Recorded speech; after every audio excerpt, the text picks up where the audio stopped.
Bəs mən boşuna demirəm axı ki, Azərbaycanda polis işləmək üçün gərək peysər olasan, oğraş olasan. O de, İlham Əliyev özü kimi peysərləri yığıb polis sisteminə. Həmin polis əməkdaşlar durublar, bir də buradadılar. Dövizlərin hamısı. Neçə gün döyüblər sizə? 4 gün. Nə istəyirlər sizdən? İstəyirlər ki, oğurluq boynuma götürüm, 2 dənə epizod. Halbuki heç biri mənə məxsus deyil. Məhkəmə qərarı ilə sərbəst buraxılan şəxs binadan çıxa bilmir. Çünki çöldə onu polislər gözləyir. Yenidən tutmaq üçün. Məhkəmə iclasından buraxmışam, mənim sirimə sifətimə baxın.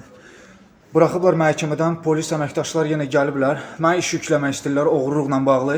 Yəni mənim görürsüz vəziyyətimi, ayın 6-sından məni saxlayırlar podvalda. 4 gündür məni öldürürlər, döyürlər.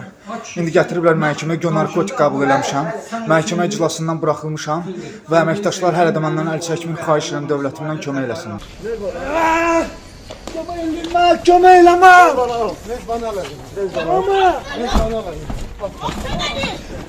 Mama kömək elə bana mama! Rizvana! Mama kömək elə mama! Aç o kapıyı.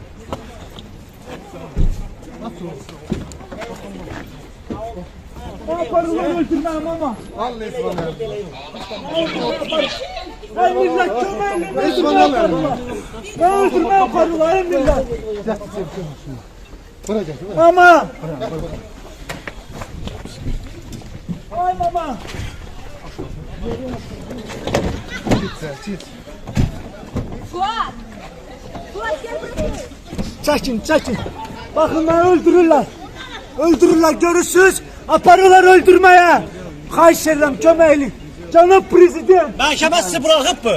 Bırakır. Məhkəmə bırakır. Məhkəmə bırak! Otur yanında.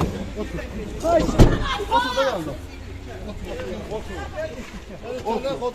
Xanım oradadır.